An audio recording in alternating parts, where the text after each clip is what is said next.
Bueno, muy buenos días. Vamos a cambiar radicalmente de las cosas que hablamos ayer. Es mi última conferencia, así que quiero aprovechar para nuevamente agradecer a los organizadores del Congreso la invitación a participar. Y de ustedes dependerá si es la última vez que me invitan o no. Ok, vamos a conversar un poco en cuanto al tema de fibrilación auricular, que es un tema que verdaderamente está de moda y probablemente está de moda justamente por lo que vamos a mencionar hoy, por todos los aspectos relacionados con anticoagulación. Vamos a enfocarnos básicamente en una forma práctica de qué tenemos que hacer para el manejo de la anticoagulación en el paciente con fibrilación auricular. Para efectos de la conferencia y para efectos de la literatura en español del tema de fibrilación auricular y complicaciones tromboembólicas, todas estas palabras vienen a ser sinónimos. Evento vascular cerebral, accidente cerebrovascular, accidente vascular cerebral, apoplejía, ictus, ataque cerebral, que sería la traducción más cercana al término que se usa en inglés, que es stroke. Para efectos prácticos, todo esto es lo mismo. Entonces, la fibrilación auricular es y es principalmente el stroke relacionado con enfermedad arrítmica por fibrilación auricular, es una de las principales causas de discapacidad en pacientes con eventos vasculares cerebrales. El evento vascular cerebral es una de las principales causas de morbimortalidad y tiene el agravante de que ocasiona no solamente el problema derivado en forma directa del evento en sí y de la hospitalización y del manejo médico, sino de la gran discapacidad que produce, discapacidad intelectual, física, laboral, que tiene una carga económica muy importante para el sistema de salud y para la sociedad en general. Por eso es que es tan importante saber qué hacer con estos pacientes. Aproximadamente el 20% de los eventos vasculares cerebrales que se ven son de origen cardioembólico. Después, seguramente es más, porque tenemos un porcentaje que aquí está en celeste, un 27%, que no tenemos muy clara la causa.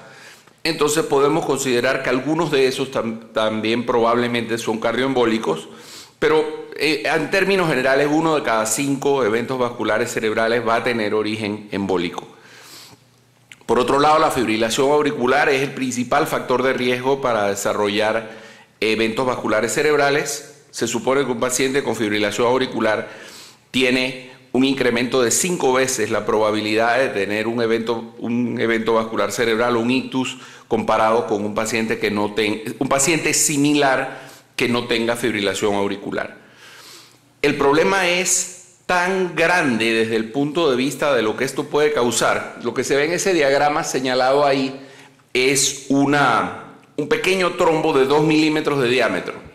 Ese trombo de 2 milímetros de diámetro es suficiente para obstruir una arteria cerebral media y para provocar una lesión y una tomografía como la que vemos en la gráfica. Entonces, un trombo muy pequeño puede causar una gran catástrofe desde el punto de vista de patología y desde el punto de vista funcional para el paciente. Entonces, el manejo de la fibrilación auricular es complejo. Como bien se dijo en la conferencia anterior, es algo que tiene muchísimas aristas. Si nosotros tratamos de simplificarlo en una gráfica, nosotros podríamos decir que esto tiene básicamente 2 elementos principales. Ustedes imagínense que esto es una pesa, una balanza, donde ustedes tienen que mantener un equilibrio. De un lado tenemos que hacer el control de la arritmia y del otro lado tenemos que prevenir el tromboembolismo. Son las 2 cosas principales que hay que manejar. Ahora imagínense esa misma balanza que tenemos que manejarla si nosotros a cada uno de los platos de la balanza le colgamos otros 2 platos abajo. Del lado del manejo de la arritmia propiamente, tenemos el control del ritmo o el control de la frecuencia, y del lado de la prevención del tromboembolismo nosotros tenemos que lidiar con evitar los eventos vasculares cerebrales embólicos y al mismo tiempo evitar que el paciente no vaya a tener un sangrado derivado del tratamiento que le damos. Entonces, si nosotros tenemos una pesa como esa en casa y tenemos una serie de piedritas imagínense lo difícil que es hacer que eso esté verdaderamente equilibrado. Eso es lo que pasa cuando manejamos estos pacientes. Lo que nos vamos a enfocar ahora es primordialmente en lo que se refiere a prevención de tromboembolismo. Lo primero que tenemos que hacer nosotros cuando tenemos un paciente con fibrilación auricular es estratificar el riesgo del paciente. Tener un paciente con fibrilación auricular no significa necesariamente que tenemos que anticoagularlo de todas maneras. Nosotros tenemos que poner en un equilibrio, tenemos que basarnos en cuál es el riesgo que tiene este paciente para desarrollar bien una trombosis y un embolismo o bien una hemorragia para tomar una decisión un poco más racional de qué es lo que vamos a hacer. El método tradicional que se utiliza para evaluar el riesgo de embolismo es el CHATS, es la clasificación de CHATS. CHATS son las siglas o el nombre que aparece por varios elementos que son insuficiencia cardíaca congestiva, hipertensión, edad mayor de 75 años, diabetes mellitus o evento vascular cerebral o isquemia cerebral transitoria previa en un paciente con fibrilación auricular. Por cada uno de estos elementos nosotros le vamos a dar un punto, pero si el paciente ya tuvo un evento embólico o una isquemia cerebral transitoria, le vamos a dar 2 puntos por eso. Y vamos a sumar los números. Entonces, como pueden ver en la gráfica de la derecha, en la de colores, conforme aumenta el número del CHATS, aumenta el índice de CHATS, el riesgo del paciente para desarrollar un embolismo es mayor. Un paciente que tiene un CHATS de 0 tiene 2% por año de probabilidad de tener un stroke. Sin embargo, un paciente que tiene 6 tiene 18% por año. Estamos hablando que 1 de cada 5 pacientes con un CHATS de 6 va a tener una embolia en el siguiente año. Sin embargo, esto tiene sus limitaciones y tiene limitaciones serias. Lo primero es que no reconoce otros factores de riesgo que realmente existen. Por un lado, las mujeres son más propensas a desarrollar un evento vascular cerebral si tiene fibrilación auricular. Y segundo, los pacientes que tienen enfermedad vascular, bien que hayan tenido un infarto, que hayan tenido enfermedad vascular periférica o que tengan un aneurisma de aorta o placas en la raíz de la aorta, son más propensos a desarrollar un embolismo. Por otro lado, la edad mayor de 75 años no debe verse como un factor dicotómico. O sea, aquí nosotros en el chat ponemos, si tiene más de 75 años, un punto. Si tiene 74 años y 10 meses, 0 puntos. Es más o menos lo que hablábamos ayer de la prevención primaria y secundaria. O sea, ese día del cumpleaños del paciente nosotros estamos cambiando completamente el riesgo de ese señor o de esa señora a desarrollar un evento vascular cerebral, cosa que no es real. O sea, el riesgo el día previo era exactamente el mismo o era prácticamente igual al riesgo al día siguiente del cumpleaños. Los pacientes mayores de 65 años también tienen un incremento de riesgo, no tan grande como 75, pero también lo tienen. Hay muchos pacientes de riesgo intermedio y quedan dudas sobre cuál es la tromboprofilaxis óptima que tenemos que dar al paciente. Por otro lado, no se distingue entre los diferentes subtipos de eventos vasculares cerebrales y el paciente puede requerir una reevaluación de todos estos datos ante la existencia de nuevos anticoagulantes. Entonces, por eso se desarrolla un segundo sistema de evaluación, un segundo score, un segundo estratificación de riesgo, que es el que se llama el CHATS-VASc. Entonces nosotros estamos siendo más específicos en la definición del riesgo del paciente si usamos esta otra clasificación. De aquí salen las guías y lo que han hecho los europeos es una cosa bastante salomónica. Ellos han encontrado una forma intermedia donde la gente no se tenga que aprender todo el nuevo score del CHATS-VASc, porque tomó mucho tiempo que la gente se aprendiera e integrara realmente en su práctica de todos los días el CHATS, que es algo que se puede hacer hasta mentalmente sin necesidad de anotar ni de sumar.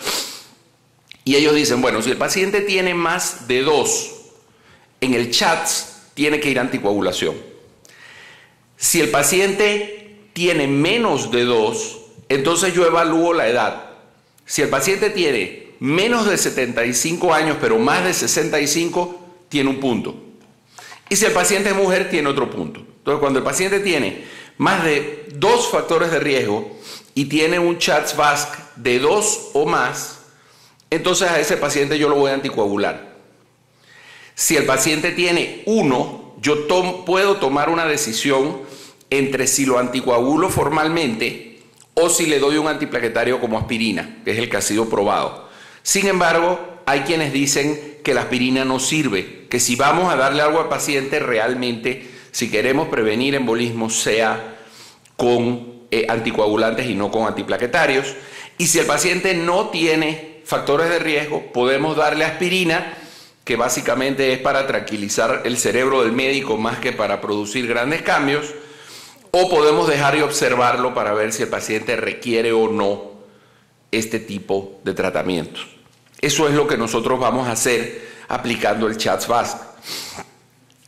¿Qué significa poner el CHA2-VASc en la jugada?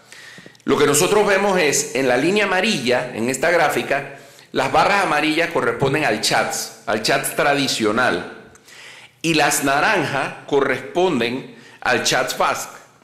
Lo que esto significa básicamente es que un grupo de pacientes que nosotros estamos clasificando como de riesgo intermedio, pacientes con un riesgo de 1 punto de CHA2, nosotros vamos a empezar a verlos como pacientes de mayor riesgo cuando integremos los nuevos elementos en la clasificación. Entonces estamos hablando, si vamos al cuadro, que nosotros estamos trabajando en un incremento entre el 2 y el 5%, estamos hablando más del doble de riesgo de desarrollar un evento embólico. Eso por el lado del embolismo. Por el otro lado tenemos el riesgo del sangrado, que es un problema real que tenemos en el manejo de los pacientes.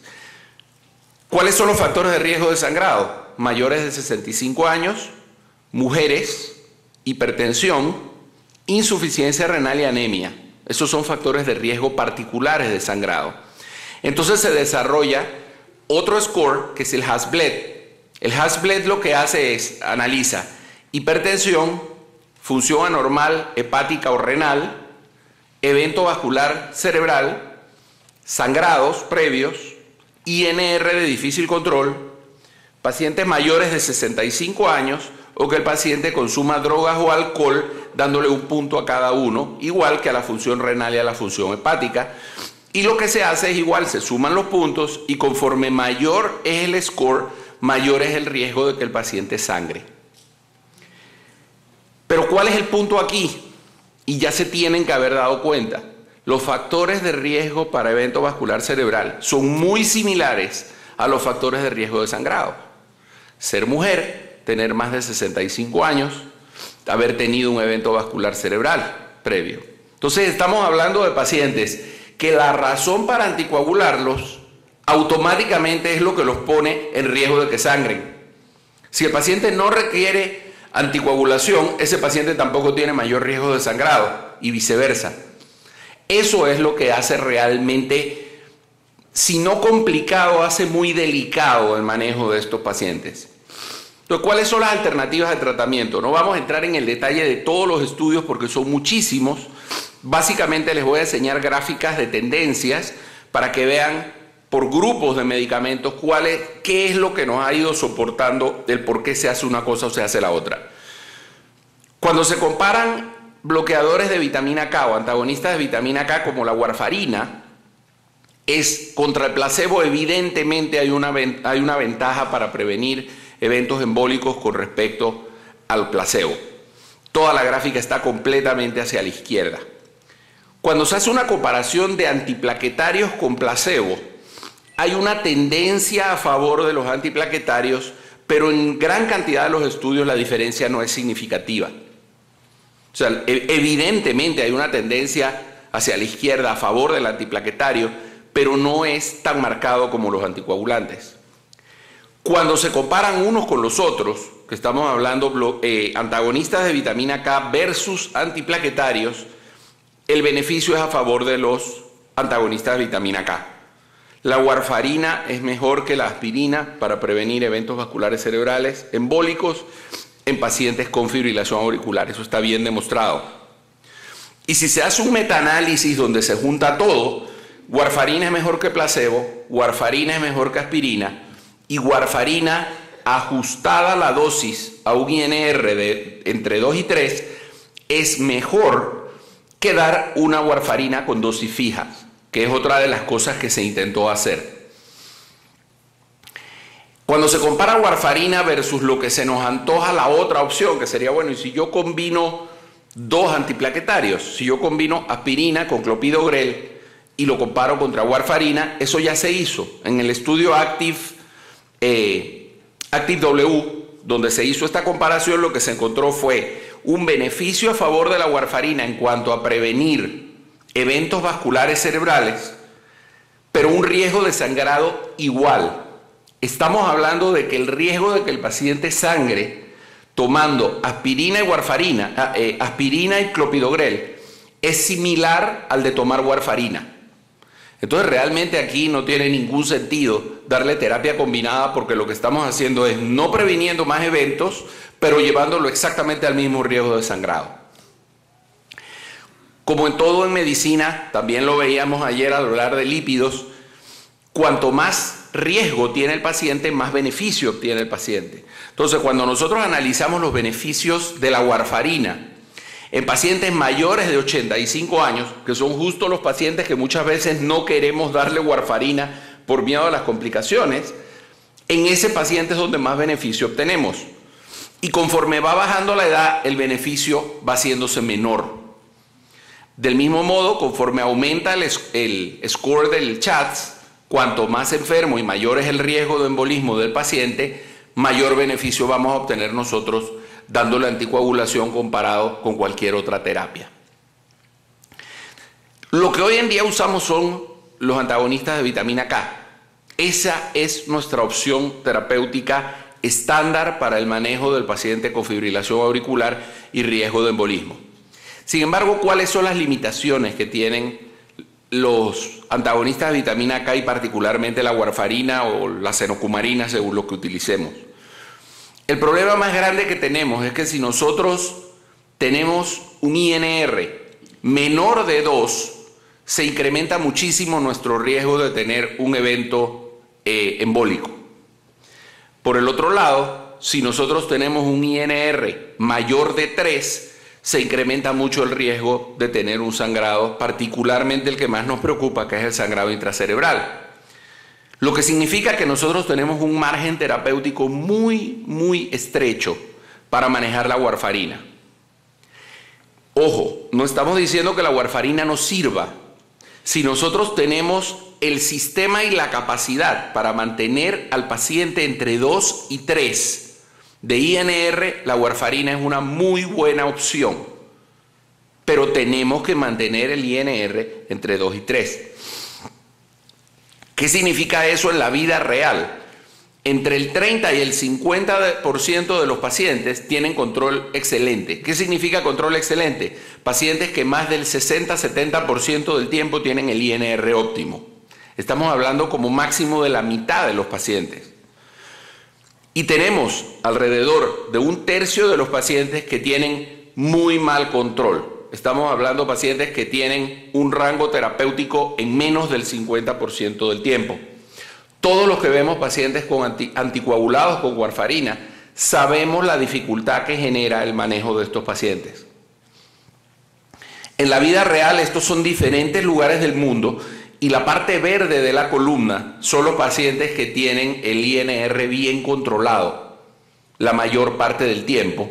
Y los lugares con mayor éxito son los países del oeste europeo, los países del bloque de Europa occidental, donde tradicionalmente tienen medicina socializada con acceso general a toda la población, donde tienen clínicas de anticoagulación que le dan seguimiento a los pacientes y donde se puede lograr un 67% como máximo de pacientes que tienen adecuado control.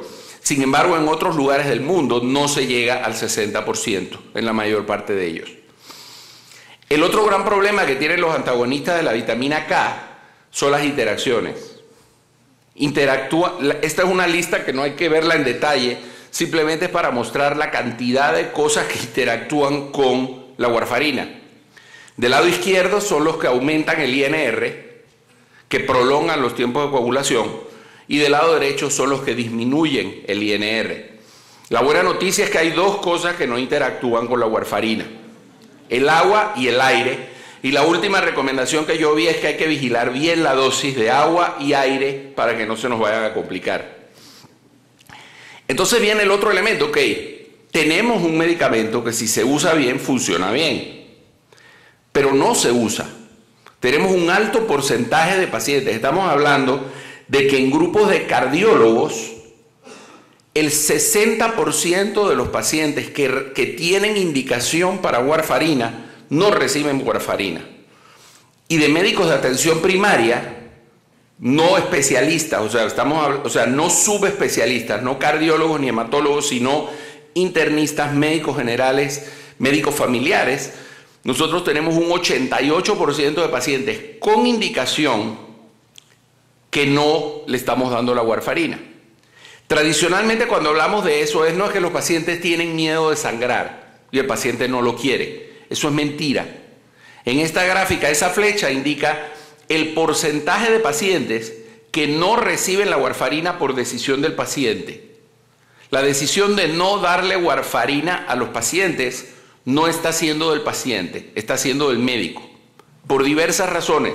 Miedo a las caídas, miedo a la hemorragia, el paciente no tiene acceso al sistema, el paciente no entiende completamente lo que uno le explica, el paciente no cuida en el tiempo. Cuando va pasando el tiempo, el paciente se acostumbra a la droga y de repente llega un INR prolongadísimo, y es que el paciente está tomando un antibiótico o un antimicótico por una onicomicosis.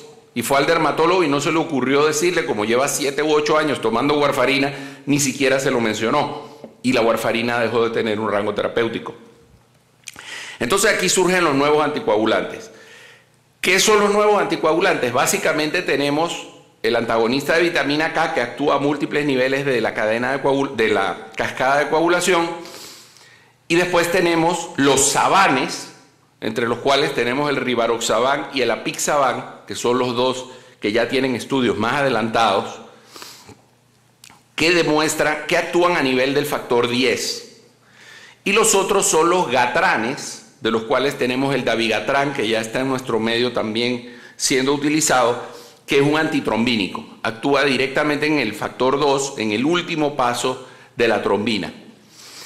Entonces ya hay estudios de la utilización de estos medicamentos en fibrilación auricular. Doctor Pichel, estamos sobre el tiempo. Ok, estamos terminando ya. Ok, entonces los estudios clínicos, tenemos estudios en estos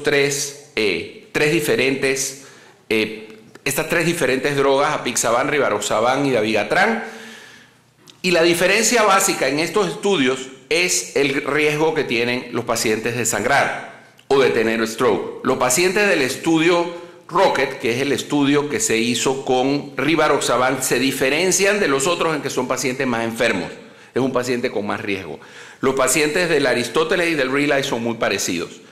El Relay básicamente lo que demostró fue menor incidencia de embolismo cuando se utiliza el dabigatran con respecto a la warfarina, mientras que la warfarina incrementa el riesgo de sangrado intracerebral. Esa es la conclusión principal.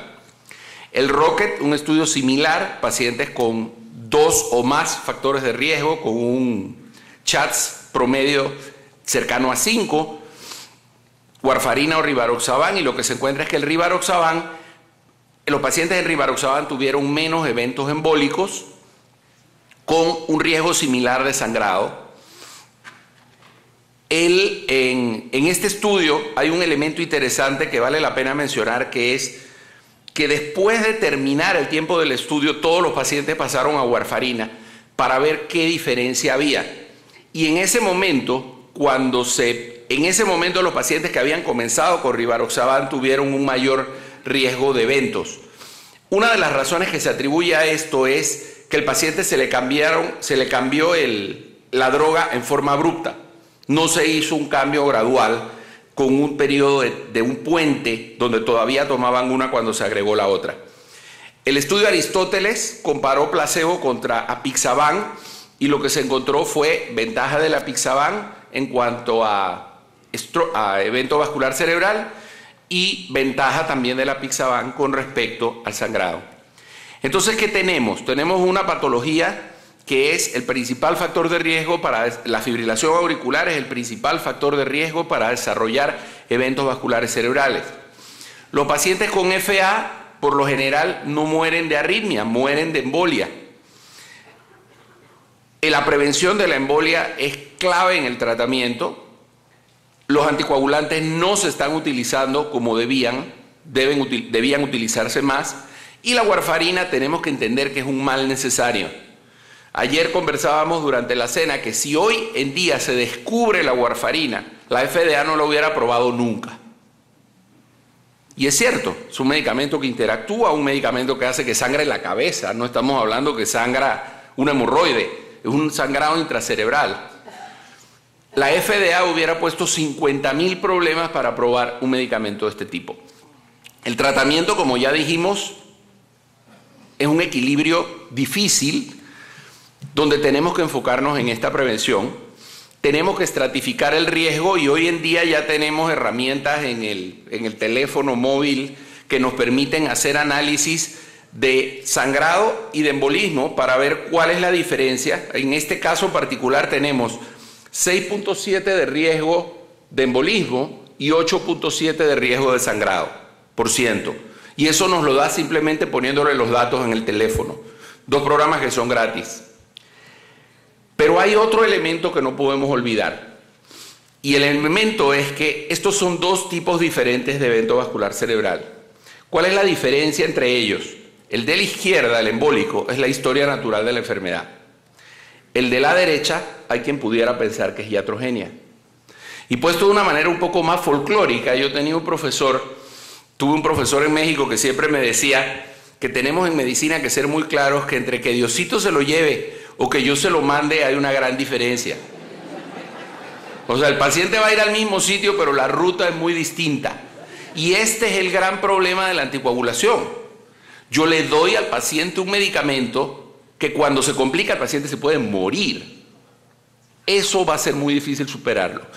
¿Cómo se antagonizan las nuevas drogas? Solamente ese es el lado malo. Solamente hay complejo concentrado de complejo protrombínico, es muy caro y no está accesible en la mayor parte de nuestros países y se usa más que nada en investigación. ¿Qué hay que hacer? Cruzar los deditos y esperar 12 horas con el dabigatran y 24 horas con el rivaroxaban y esperar que el paciente no se muera en ese lapso, porque no tenemos muchas opciones. Y por lo general le damos plasma fresco aunque no sirve. Eso lo hace sentir a uno cómodo que uno está haciendo algo. ¿Cuál es la promesa? Que de los nuevos anticoagulantes van a ser más fáciles de usar, van a tener menos interacciones y van a tener menos complicaciones y el paciente los va a cumplir mejor. Ya tenemos estudios y posiblemente si nosotros analizamos qué debía ser un anticoagulante ideal, los nuevos anticoagulantes llenan más el perfil de lo que debía ser un anticoagulante ideal. ¿Cuál es el problema? Que no tienen antídoto y que son muchísimo más caros. Eso es real. Entonces, ¿qué dicen las guías? Las guías dicen que se puede usar cualquiera de ellos. Warfarina, dabigatran, rivaroxaban o apixaban se pueden utilizar siempre que podamos garantizar el mayor tiempo posible el INR de 2 y 3. Entre 2 y 3 no tiene nada de malo usar warfarina. Podemos usarla. El dabigatran, 150 miligramos 2 veces al día, 75 si hay insuficiencia renal. Apixaban, 5 miligramos 2 veces al día. Y rivaroxaban, 20 miligramos diarios en una sola dosis. Esa es tal vez su gran ventaja. Y no combinarlos con los antiplaquetarios. Entonces, en resumen, estas son la primera opción que tenemos después de la warfarina. Aún son mucho más caros. No debemos olvidar que aunque no estemos haciendo INR, son anticoagulantes, los pacientes sangran y los pacientes se pueden morir. Son algo más fáciles de usar porque no requieren monitorización y su perfil clínico es bueno, con un riesgo de sangrado más o menos similar al de la warfarina en los estudios controlados. alta prevalencia de fibrilación auricular y EBC. Hay que estratificar el riesgo, eso no lo olviden, y le vamos a dar warfarina o los nuevos anticoagulantes según la condición específica de cada uno de los lugares donde nosotros trabajamos. Muchas gracias.